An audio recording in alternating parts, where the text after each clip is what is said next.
Eu já era homem feito quando voltei àquela fazenda. Devia ter meus 30 e poucos anos. Fazia tempo que não pisava ali.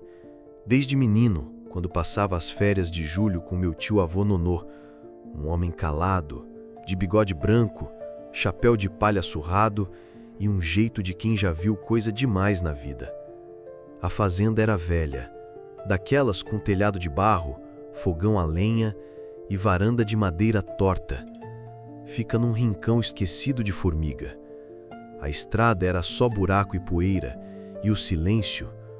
Bom, o silêncio lá fala mais que gente. Fui visitar o velho Nonô numa sexta-feira à tarde. Ele já estava com a saúde meio combalida, e eu queria ver como ele andava. Fui recebido com um café forte e pão de queijo, como manda a tradição. Sentamos na varanda e jogamos conversa fora, mas percebi que ele estava mais calado que de costume. O olhar dele estava perdido, como se a cabeça estivesse noutro tempo. Naquela noite, fui dormir no antigo quarto dos fundos, mas no caminho passei por uma porta trancada, com um cadeado enferrujado. A madeira da porta era diferente, escura, pesada, parecia até úmida. Tinha uma energia estranha ali, aquele tipo de silêncio que aperta o peito. Perguntei: "Ô tio Nonô, que quarto é esse aqui?" Ele parou, olhou para a porta, franziu a testa e respondeu baixo: "Esse aí, menino, não se abre. Deixa isso quieto. Foi trancado faz muito tempo. É o quarto do Bernardo." Fiquei com aquilo na cabeça.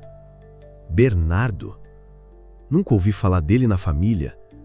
Na madrugada, acordei com um barulho.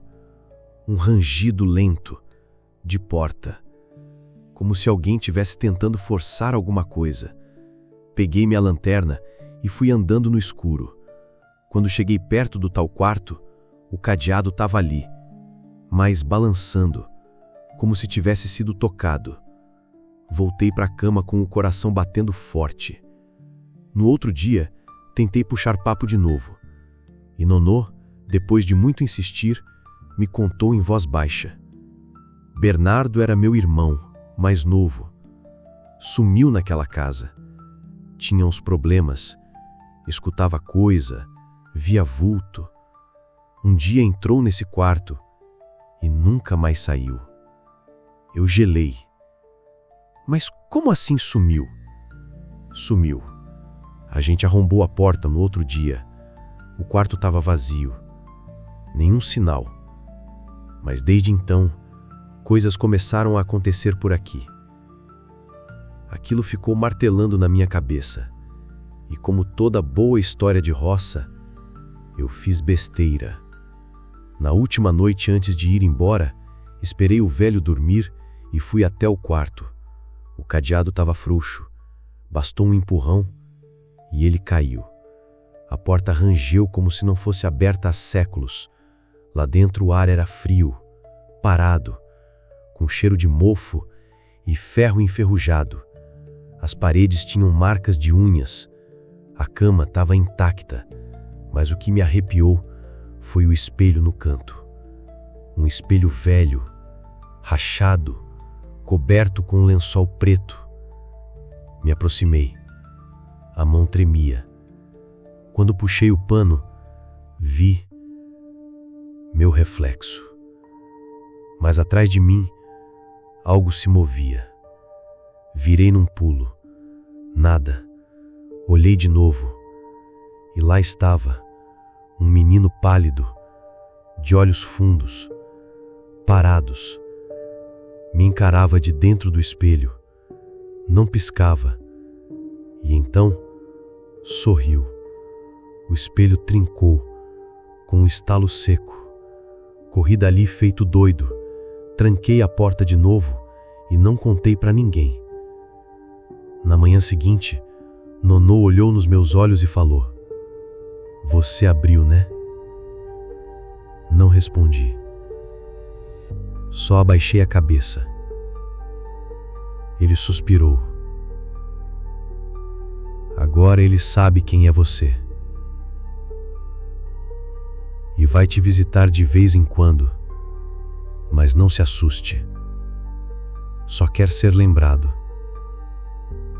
Desde então, toda vez que vejo um espelho trincado, eu sinto um calafrio, um sussurro, como se alguém, lá do outro lado, ainda esperasse que eu chamasse pelo nome. Bernardo. Eu era moço ainda. Devia ter uns 20 e poucos anos, quando meu tio-avô Joaquim faleceu e deixou de herança uma casa lá para as bandas da Fazenda Velha, região rural aqui de Formiga. Lugar conhecido, cheio de casinha espaçada, roças para todo lado, no centro e até uma escola rural que vez ou outra ouvia as badaladas do sino chamando os meninos. A casa era antiga, feita de pau a pique e telhado baixo, meio torta de um lado, mas de pé. Era isolada, no fim de uma estradinha de terra batida. Meu pai nunca quis que eu fosse lá sozinho. Dizia que aquele lugar carregava uma energia esquisita. Mas, como herdei, resolvi ir para ver como estava a situação. Cheguei de tardezinha, com o sol se pondo por trás do mato fechado. A porta da frente rangeu quando empurrei, e o cheiro de mofo tomou conta do peito. Tudo estava coberto de poeira, móveis antigos, retrato amarelado na parede e aquela calma esquisita. Decidi subir até o sótão para ver se tinha alguma coisa de valor guardada. Foi um erro. O andar de cima estava trancado por um portão de ferro com um cadeado. Quebrei o cadeado e subi as escadas. Assim que pus os pés lá em cima, o ambiente ficou pesado. Um frio subiu pelas costas e eu senti como se tivesse alguém ali. De repente, escutei a cadeira de balanço ranger e no canto a vi começar a se mover. O ar estava parado, nenhuma fresta aberta. Aquilo gelou minha espinha. Fiquei ali, paralisado, quando escutei um leve toque-toque vindo do armário. Um som seco, insistente. O coração disparou. Peguei coragem e desci correndo as escadas, quase tropeçando nos degraus. Abri o portão de ferro da frente e saí num salto. Fechei o portão, mas como não tinha cadeado, ele ficou só encostado. Na hora que olhei para trás, vi uma silhueta parada na sacada do segundo andar. Era uma mulher. Estava imóvel, branca como a luz da lua cheia que iluminava tudo. Brilhava feito fantasma. Corri para a casa do seu Justino, vizinho mais próximo dali. Contei tudo e ele só disse uma coisa: "Você cortou a corrente, mexeu com o que não devia, meu filho." Fiquei lá naquela noite. No outro dia, ele chamou o padre da capelinha da região e foram comigo até a casa. Pediram que eu ficasse do lado de fora. O padre entrou, jogou-se ao grosso, rezou pelos cantos com um crucifixo na mão. A casa parecia respirar diferente, como se estivesse viva ou tentando se livrar do que havia lá dentro. Antes de irmos embora, selaram o portão com sal e um novo cadeado. O padre me puxou de lado e disse: "Nem tudo que é invisível é inofensivo, meu filho. Às vezes, o mundo espiritual apenas dorme e a gente não deve cutucar o que está quieto. Quando o passado chama, é melhor responder com silêncio e respeito." Nunca mais voltei a dormir na casa.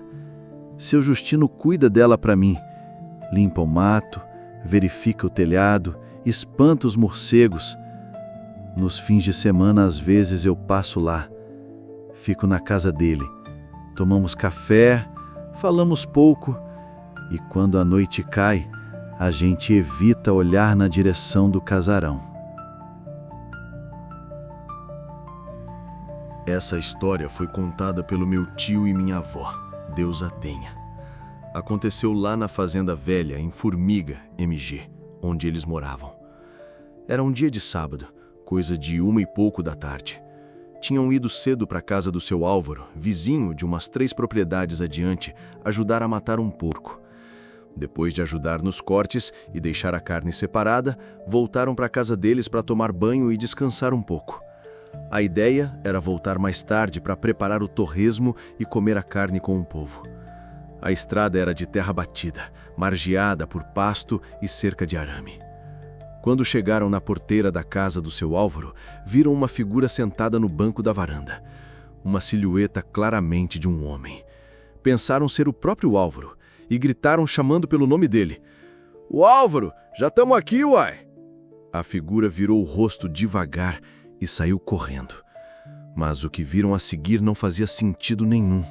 Aquele homem atravessou a mureta de blocos que cercava a varanda sem pular, passou por dentro como se fosse fumaça e correu para o pasto, atravessando a cerca de madeira sem parar. Sumiu no meio da mata, sem deixar vestígio. Meu tio e minha avó pararam ali, em choque. Um calafrio percorreu os dois. Ainda assim, seguiram até a casa do seu Álvaro para contar o que viram. Ele estava na cozinha, preparando o tempero da carne, e garantiu que ninguém estava lá quando saíram. "Uai, vocês estão doidos? Aqui não passou ninguém, não." Ninguém mais viu nada naquela noite. Mas meu tio disse que por muitos anos evitou passar por aquela estrada sozinho. E sempre que lembrava daquilo, a pele se arrepiava. Dizem que naquela região da Fazenda Velha, à noite, o tempo corre diferente. Que há sombras antigas guardando histórias que não querem ser esquecidas.